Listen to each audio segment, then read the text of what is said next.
मित्रों नमस्कार। जैसा कि हम लोग पूर्व की कक्षा में संज्ञा शब्द का अध्ययन कर रहे थे, वहाँ हम लोग संज्ञा के 5 भेद उनको पढ़ा गया। उसी संज्ञा से ही संबंधित आज का टॉपिक है, जिसका नामकरण किया गया है संज्ञा के विकार। यानी संज्ञा में किन कारणों से विकार उत्पन्न होता है, संज्ञा में जो परिवर्तन होता है, आज का वही टॉपिक है और हम लोग वही अध्ययन करेंगे। ठीक, तो सर्वप्रथम देखा जाए तो संज्ञा में विकार किन किन वजहों से, किन किन कारणों से परिवर्तन या उनमें विकार होता है, तो उसमें लिंग, वचन और कारक। थोड़ा सा आप लोग को और हम पीछे ले जाएं अगर, तो हमने जो व्याकरण का प्रारूप प्रस्तुत किया था आपके लिए, उसमें रूप परिवर्तन की दृष्टि से संज्ञा, सर्वनाम, विशेषण यहाँ तक लिखा गया है। अब आप लोग क्या करेंगे कि जैसे जैसे हमारी कक्षा आगे बढ़ेगी सामान्य हिंदी की, उसमें आप लोग थोड़ा थोड़ा जगह बना के जोड़ते जाइए चीज़ों को। जैसे अब संज्ञा के अंतर्गत आप लोग एक नया फ्रेम बनाएंगे, उसमें उसी के अंतर्गत अगर जगह छोड़े होंगे तब, ठीक है। तो संज्ञा के विकार करके बनाइएगा लिंग, वचन और कारक। इन्हीं 3 कारणों के वजह से संज्ञा में जो है संज्ञा का परिवर्तन होता है। ठीक, तो लिंग, वचन, कारक में सर्वप्रथम आज हम लोग लिंग का अध्ययन करेंगे। उसकी परिभाषा क्या है, कहाँ से आया, ठीक, इन सारी घटनाओं को देखते हुए आगे बढ़ेंगे। ठीक, आइए देखिए, संज्ञा विकारी शब्द है, इससे आप लोग परिचित हो चुके हैं। ठीक है, क्योंकि विकारी और अविकारी, ठीक, तो विकार किस में होगा, संज्ञा में होगा, सर्वनाम में होगा, क्रिया में होगा, विशेषण में होगा। ठीक है, ये सब विकारी के अंतर्गत आते हैं।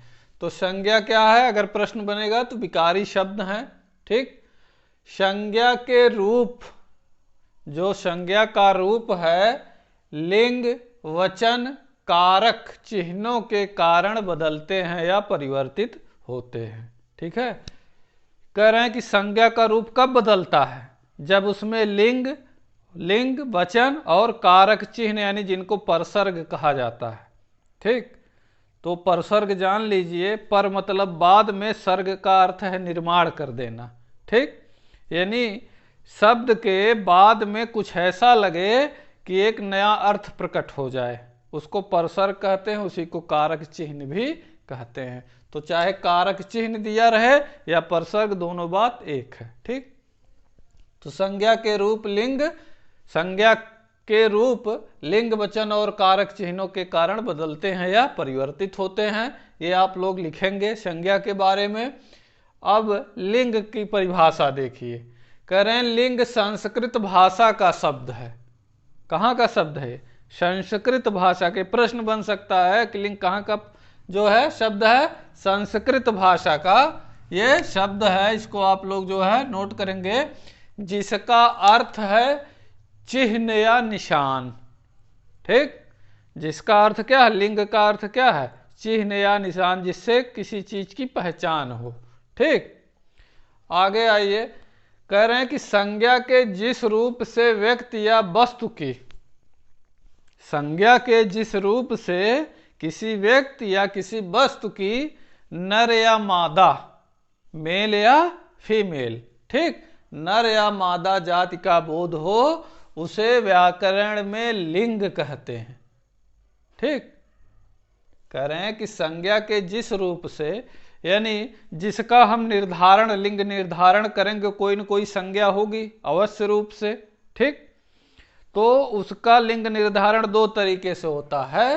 कैसे, स्त्रीलिंग और पुल्लिंग, यानी नर और मादा जाति का जिससे बोध हो, उसको व्याकरण में क्या कहेंगे, लिंग कहेंगे। ठीक, संज्ञा के भी 2 रूप हैं, भेद मत यहां करिएगा गलती से, भेद तो हम आपको बता चुके हैं 5 भेद। ठीक, तो संज्ञा के भी 2 रूप होते हैं। कौन कौन, प्राणिवाचक संज्ञा और अप्राणिवाचक संज्ञा। ये क्या है, इसको थोड़ा समझ जाइए। ये प्राणिवाचक का अर्थ है जिसमें चैतन्यता हो, जो चेतन हो, जीव, ठीक है, जिसमें जान हो, ठीक। और अप्राणिवाचक संज्ञा यानी जो जड़ हो, जिसमें जान न हो, यानी निर्जीव हो। तो ये दो तरीके से संज्ञाएं, इनका दो रूप बनेगा। ये यहां से प्रश्न बनेंगे आगे भी, ठीक। लिंग के द्वारा क्या क्या कार्य होता है? लिंग के द्वारा संज्ञा, सर्वनाम, विशेषण आदि शब्दों की जाति का बोध होता। आदि का अर्थ यहाँ जो है संज्ञा, सर्वनाम, क्रिया, विशेषण, ये तमाम चीजें आ जाएंगी इसके अंतर्गत, ठीक। तो लिंग के द्वारा संज्ञा, और क्योंकि सर्वनाम संज्ञा के ही स्थान पे आता है तो सर्वनाम का, विशेषण का, क्रिया भी आ जाएगी इसी में। आदि शब्दों की जाति का बोध होता है किसके द्वारा? लिंग के ही द्वारा, ठीक। ये टॉपिक इसको लोग बहुत हल्के में लेते हैं, कहते हैं लिंग में क्या रखा है, एक स्त्रीलिंग एक पुल्लिंग, खत्म। ऐसा नहीं है। जैसे चाहे वो टीजीटी पीजीटी का एग्ज़ाम हो, हायर का हो, या जो है और अदर एग्ज़ाम जैसे टेट हैं, सीटेट वगैरह, इनमें तो वहाँ आप थोड़ा सा भी पुराने प्रश्न पत्रों को उठा के देखिए और प्रश्न हल करके अपनी आत्मा से पूछिए कि ये टॉपिक हमको गहराई से पढ़ना चाहिए कि नहीं पढ़ना चाहिए। आज तक आपके कितने प्रश्न सही हुए हैं, कितने गलत हुए हैं इस भाग से, ठीक। तो इस पे बहुत हम विधिवत चर्चा करेंगे। ये एक कक्षा में, एक ही कक्षा में पूरी नहीं होगी, ठीक। तो अगली कक्षा जो होगी, यहाँ नियम आपको बताए जाएंगे बहुत सरल ढंग से, ताकि आपका कभी गलत ना हो प्रश्न, चाहे जो एग्जाम हो, ठीक। तो आइए आगे बढ़ते हैं। यहाँ लिंग के द्वारा संज्ञा, सर्वनाम, क्रिया, विशेषण आदि शब्दों की जाति का बोध होता है। लिंग के दो भेद हैं, संस्कृत में 3 होते हैं, ठीक। वहाँ जो है पुल्लिंग, स्त्रीलिंग और नपुंसक लिंग होता है। लेकिन हिंदी में 2 ही लिंग होते हैं, कौन कौन? स्त्रीलिंग और पुल्लिंग, ठीक। अब लिंग निर्धारण के जो नियम हैं, जैसे हम लोग तो बहुत से शब्दों को जानते हैं कि मतलब कौन सा इसमें पुरुष है, कौन पुरुष जो है पुल्लिंग है, कौन स्त्रीलिंग है। लेकिन जब परीक्षा से संबंधित प्रश्न बनते हैं तब वहाँ थोड़ा सा जो है डाउट क्लियर नहीं होता है कि कौन सा जो है पुल्लिंग है और कौन स्त्रीलिंग है। उसके लिए आपको नियम जानने पड़ेंगे, रट्टा मारने से काम नहीं चलेगा, उसके नियम आपको पता होने चाहिए। तो लिंग निर्धारण के नियम, ये आपका जो है हेडिंग रहेगा। अब इस नियम के अंतर्गत हैं तो बहुत नियम, पंडित कामता प्रसाद गुरु वगैरह ने बहुत ज़्यादा नियम लिंग के दिए हैं, 40-50 नियम दिए हैं। लेकिन कम से कम हम लोग 40-50 ना पढ़ करके अगर उसका 1/3 भी पढ़ लिए तब भी हमारा प्रश्न कहीं से गलत नहीं होगा इस लिंग के प्रकरण से, ठीक है। तो पहला जो नियम है लिंग निर्धारण का कि कैसे हम निर्धारित करें कि पुल्लिंग है कि स्त्रीलिंग है, तो पहले नियम में आप लोग देखिए तत्सम और तद्भव की यहाँ बात होगी पहले, ठीक है। तो देखिए तत्सम और तद्भव अकारांत हैं। अगर कह रहे हैं कि तत्सम और तद्भव, पिछला वीडियो प्लेलिस्ट में और हमारे डिस्क्रिप्शन बॉक्स में पड़ा है तत्सम तद्भव का, अगर आप लोग के पास टाइम होगा तो उसको एक बार जरूर देखिएगा, तो आपको समझ में आएगा तत्सम तद्भव है क्या, ठीक है। तो तत्सम और तद्भव अकारांत हैं तो दोनों क्या हो जाएंगे? पुल्लिंग। अब इसको और हम आसान कर दे रहे हैं, कह रहे हैं कि चाहे वो तत्सम हो चाहे तद्भव, अगर अकारांत यानी उनका अंत देखिए कैसे बना, अकार धन अंत है, यानी जिसका अंत, जिस शब्द का अंत अकार से हो, ह्रस्व आज इसमें बाद में मिले, चाहे वो तत्सम हो चाहे तद्भव, वो किस में आएंगे? पुल्लिंग के अंतर्गत आएंगे। पहला नियम आपका ये, ठीक, समझ में आई बात। आकार, अकारांत का अर्थ क्या है? अकारांत, इकारांत, उकारांत, नकारांत, ये सब जो आपको मिलेंगे शब्द, यानी जो अंत जिसका हो शब्द से। जैसे यहाँ तद्भव और तत्सम हमने लिख दिया है, दोनों के आगे पुल्लिंग, यानी तत्सम पुल्लिंग है और तद्भव भी पुल्लिंग है, लेकिन कैसे हैं? सब अकारांत हैं। देखिए कर्पूर तत्सम है और तद्भव इसका क्या है? कपूर, लेकिन दोनों रा में आ है, यहाँ भी आ है और यहाँ भी आ है, दोनों के रा में छोटा आ है, इसीलिए कहा गया अकारांत। अकार से जिसका अंत हो, आ के अकार से जिसका अंत हो उसको अकारांत। आकारांत भी मिलेगा आपको, आगे बताएंगे, ठीक है। तो सब स्वर की बात है, स्वरों की बात है यहाँ। तो तत्सम और तद्भव दोनों कब पुल्लिंग होंगे? जब इनका अंत किससे होगा? अकारांत से, ठीक। तो कर्पूर का क्या हो गया? कपूर। पक्ष का प्रस्तर देख लीजिए पहले, प्रस्तर, प्रस्तर जो है तत्सम है और इसका तद्भव क्या होगा? पत्थर।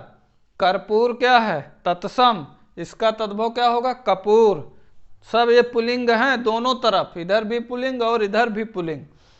पक्ष, पंख, ठीक। सूत्र का सूत, ये तत्सम और तद्भव की बात है। यहाँ तत्सम तद्भव तो हम लोग पढ़ ही रहे, लिंग तो पढ़ ही रहे हैं, तत्सम तद्भव भी हम लोग साथ साथ जान लेते हैं, ठीक। तो यहाँ जो है केवल एकदम सीधा नहीं चलना है, दाएं बाएं हम लोग को देखते चलना है कि हमारा तत्सम तद्भव भी तैयार हो जाए और जो है पुल्लिंग क्या है, क्या स्त्रीलिंग है, इन सारी बातों पर भी चर्चा हो जाए। सूत्र, सूत, ठीक। निम्ब, नीम, निम्ब जो है तत्सम है और नीम जो है तद्भव है, वाष्प का हो जाएगा भाप। ये जितने भी हैं तत्सम हो चाहे तद्भव, ये सब किसके अंतर्गत आएंगे? पुल्लिंग के अंतर्गत। दूसरा नियम यहाँ लिखा हुआ है, ठीक, इधर देखिए, कह रहे हैं तत्सम उकारांत या उकारांत शब्द पुल्लिंग होते हैं, ठीक। तत्सम प्रधान उकारांत या उकारांत शब्द कैसे होते हैं? पुल्लिंग, यानी जिनका अंत जो है, तत्सम शब्द की बात है यहाँ केवल, ठीक। तो यहाँ ध्यान रखिएगा, तत्सम, पहले तत्सम की बात हो रही है। तो देखिए यहाँ ध्यान से, आप कह रहे हैं कि तत्सम तो हो लेकिन उसका अंत कैसे हो? या तो उसके अंत में छोटा ऊ लगा हो या तो बड़ा ऊ लगा हो। छोटा ऊ लगा होगा तो उकारांत और बड़ा ऊ लगा होगा तो ऊकारांत, ठीक। तो वो कैसे शब्द होंगे? पुल्लिंग होंगे, ठीक। वो शब्द सब कैसे होंगे? पुल्लिंग। जैसे तालु, त्रिशंकु, अश्रु, राहु, केतु, बंधु, जंतु, मेरु। ये छोटा जो है, छोटा ऊ इनमें देखिए सब में लगा हुआ, यानी उकारांत है ये, ठीक। अब बड़ा ऊ वाला देख लीजिए, इधर जो दूसरी पेन से लिखा हुआ है, भ्रू, यानी भाव जिसको कहते हैं, भ्रू और प्रसु, ठीक। ये शब्द जो है कैसे हैं? पुल्लिंग हैं सब, ठीक। पुल्लिंग हैं क्योंकि ये तत्सम प्रधान उकारांत या उकारांत हैं, ठीक। अब तीसरा नियम इसी से ही संबंधित है, तद्भव प्रधान, तद्भव शब्द या तद्भव प्रधान उकारांत उकारांत शब्द पुल्लिंग होते हैं। यहाँ भी ये पुल्लिंग ही होंगे। जैसे कहें कि क्या, गेहूं, ये बहुत बार पूछा गया है, ये जितने शब्द बहुत चुनिंदा शब्द रखे गए हैं जो विगत परीक्षाओं में कहीं न कहीं पूछे गए हैं। गेहूं, आंसू, घुंघरू, ये सब अब तत्सम तद्भव चल रहे हैं। घुंघरू, जनेऊ, डाकू, चुल्लू, पिल्लू, ये तमाम शब्द जो हैं तद्भव होते हुए पुल्लिंग हैं। और ऊपर वाला जो नियम था तत्सम होते हुए भी क्या है? वो पुल्लिंग है। इधर क्या है? इधर कह रहे हैं कि तद्भव और तत्सम दोनों अगर अकारांत हैं तो क्या है?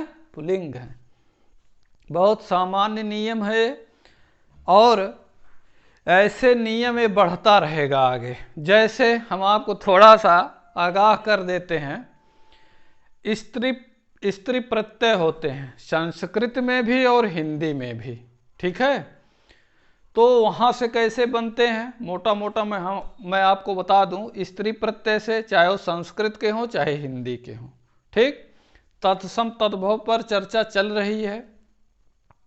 कुछ विशेष नियम आपको बताए जाएंगे जिनसे आप बहुत सहज ढंग से देखते ही समझ जाएंगे कि ये पुल्लिंग है कि स्त्रीलिंग है, ठीक। तो इसको आज आप लोग इतना बनाइए, इसका जो है नींव पूजन करिए। हम अगली कक्षा में ले करके प्रयास करेंगे कि अगली कक्षा ये जो है लिंग की संपूर्ण व्याख्या उसमें हो जाए, ठीक। तब तक के लिए आप बने रहिए हमारे साथ। धन्यवाद।